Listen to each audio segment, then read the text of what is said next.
Yesterday, in a driving snowstorm, 141 skiers tried out for this stop on the Coors Colorado Pro Tour at Buttermilk.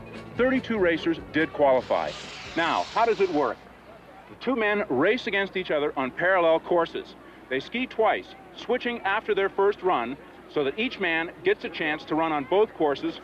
Oftentimes, one course may be slightly faster than the other.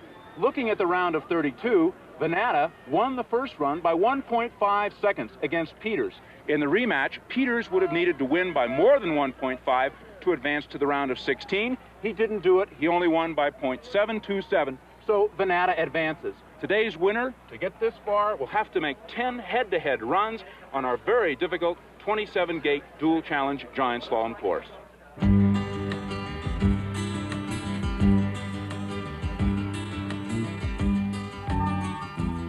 Good afternoon, pro race fans. Welcome to Buttermilk Mountain in Aspen, Colorado for this stop on the Coors Colorado Pro Tour. Head-to-head racing coming up in giant slalom. It's a beautiful, beautiful sunny day here. The racers couldn't ask for anything more. We've got a spectacular afternoon of competition coming up with some of the top pros from the Rockies.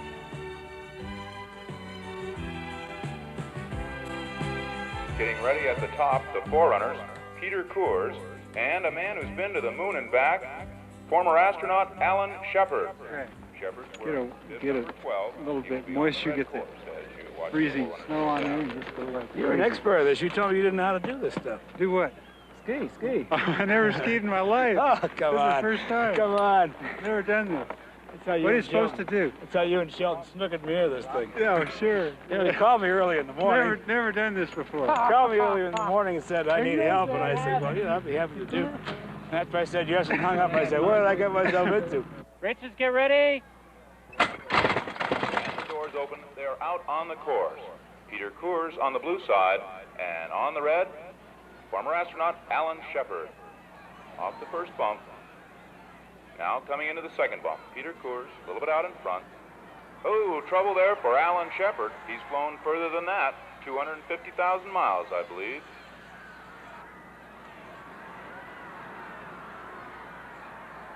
Peter Coors, they had to let him ski the race because he paid for it. And Alan Shepard has landed. Thank you very much, Alan.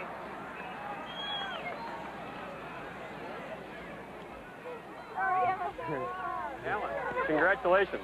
Thank you. For 14 weeks of skiing, I think you did great. Yeah. How does it feel coming up those bumps? It's a lot easier walking around the moon. Racers, get ready. On the course. Dave Oswald on the red course off with a very good start, but Victor Roy on the blue is staying right with him. Now they move into the first bump on the courses.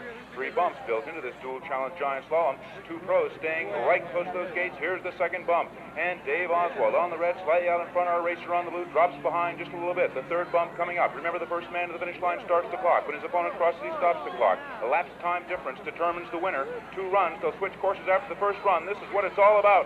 Oswald and Roy slashing to the finish line. And here it is coming up. Those last turns, working hard into the beam. It is Dave Oswald, winning by a slight margin.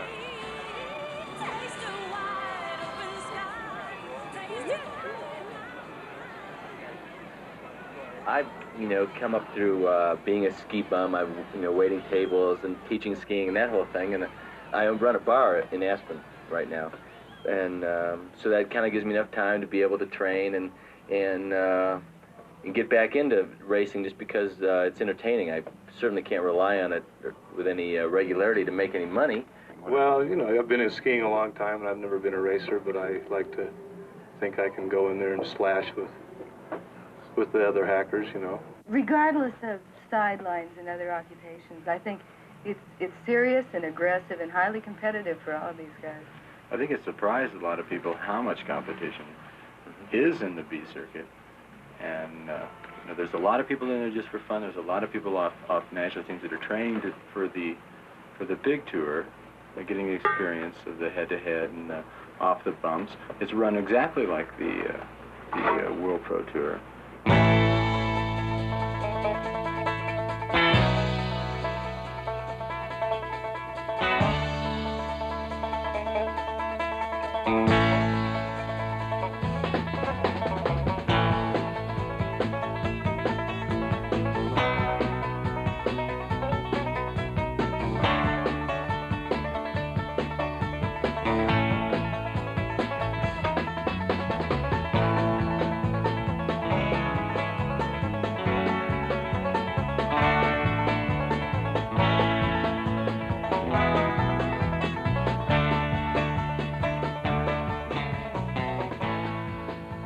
it's really interesting that quite a few people that haven't done that well in the amateur racing, whether it was because of one thing or another, but they get into a dual format situation, and all of a sudden there's a guy next to you that's trying to blow you off the hill, and it really helps to get your adrenaline up and to figure out where you can go faster on the course and what it's going to take to stay competitive.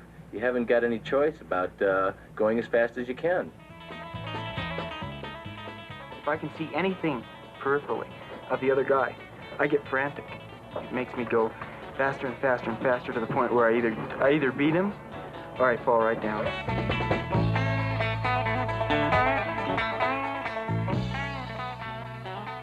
The bumps did surprise me. This is my second race, the first race. I'd never been over the bumps. It's hard to train. There's no place you can really train over the bumps. It's like, there they are, first time. And if you're not right on and in the right position, the bumps throw you right out of there. The bumps are a real good barometer to how well the skier is skiing. They tend to shoot you out into the air, and you find yourself going by the next gate, 5 feet in the air, realizing that something's wrong here. The feeling you get when you're in that starting gate and the guy's right next to you just before, you're waiting for the course to get cleared, and you're up there for about maybe 3 or 4 minutes, kind of getting everything organized, getting your head set, and, it's a feeling of excitement that I've never experienced in anything else I've ever done in my whole life. Too much adrenaline going that last time, maybe, and just kind of sacked out. Yeah. Could happen. A little lag there. Whew. More tense. It's not much. The blue course, after the second bump, it's just between the second and third, straighten that out. Right. Just go for the straight line, Okay. Still finish your turn, big step. Okay. Do it. Thanks, bud.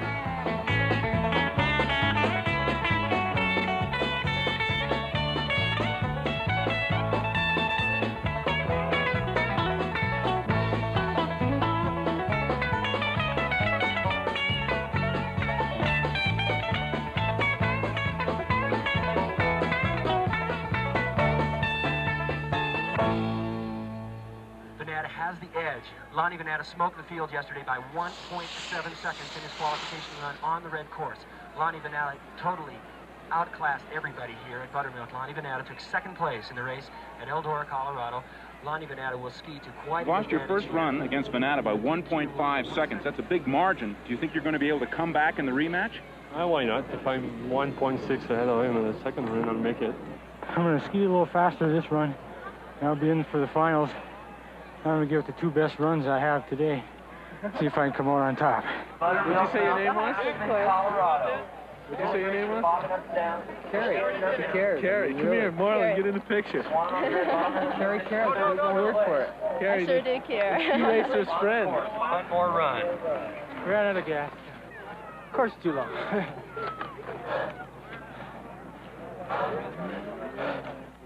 What happened? I'm out. Coors.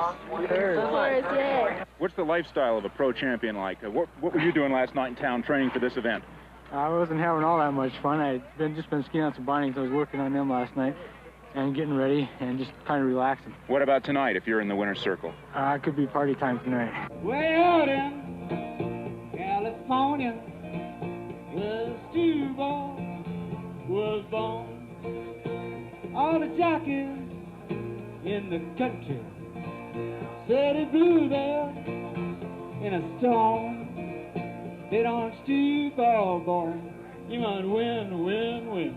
Bet on Steve Ball, and you might win. Bet on Steve Ball, boy, you might win, win, win. Bet on Steve Ball, you might win.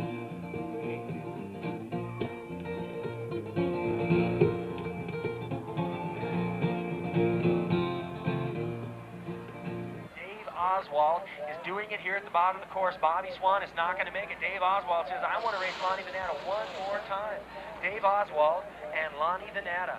It's Dave Oswald. Dave Oswald, 25 years old, Durango, Colorado, and Lonnie Venata in the final. Which one of you guys are going to win this final? It's a toss-up for sure. I don't know. The way things were at Eldora, I hope they're different here. We ran against each other in the finals last time. I came out ahead last time. We'll see who comes out today. I know I'm awfully tired, and it just makes you concentrate that much more. It gets this late in the game. You know, this will be our 9th and 10th runs of the day, and I know Dave's probably tired too, and your concentration gets pretty low. You just got to keep it up. Racers set at the top for the first run of the championship finals. The metal doors open, they're out and on the course. Dave Oswald, an excellent start, pushing hard. But Lonnie Venata, the youngster from Steamboat, Colorado, is out to win this one. Just a week ago in Lake Eldora, it was Oswald who was the winner earlier in the season. The man on the blue course, Lonnie Venata, took a victory. A little bit of trouble for Venata off the second jump. 7 gates to go into the third and final bump on the course. These two are sprinting very hard. It's Venata out in front. Now Oswald's trying to make his move on the red course. It's anybody's race. Lonnie Venata wins by a narrow margin of .231, but everything depends on the next run. Almost blew it off that second jump. Yeah, I saw it. Oh. You got the easy bump there on the Yeah. second bump, so just stay close to me. No problem.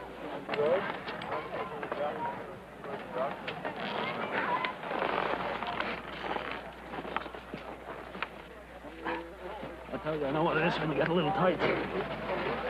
That's why I want to give you all. You know, I want you to win more. All right? Course is clear. Already made 9 runs today. The 10th and final one coming up. Everything hangs in the balance Racers, here. get ready.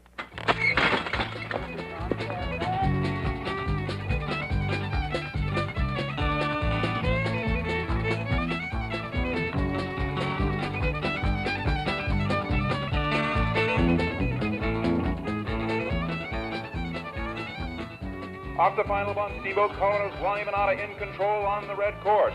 Dave Oswald pushing hard on the blue, trying to come up on him, but Venata giving up nothing as they come to the finish line. It's Lonnie Venata. He's going to be the winner today. Venata all the way. He's the champion of the Colorado Coors stop here at Buttermilk Mountain.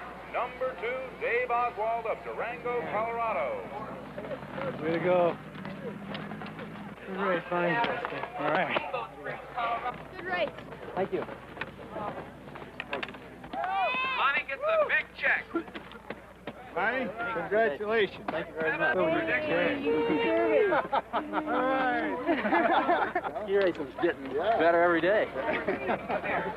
It's mostly, more than anything else, entertaining. You know, if it weren't fun, if it weren't, you know, something that gets your adrenaline flowing, then it wouldn't perpetuate itself.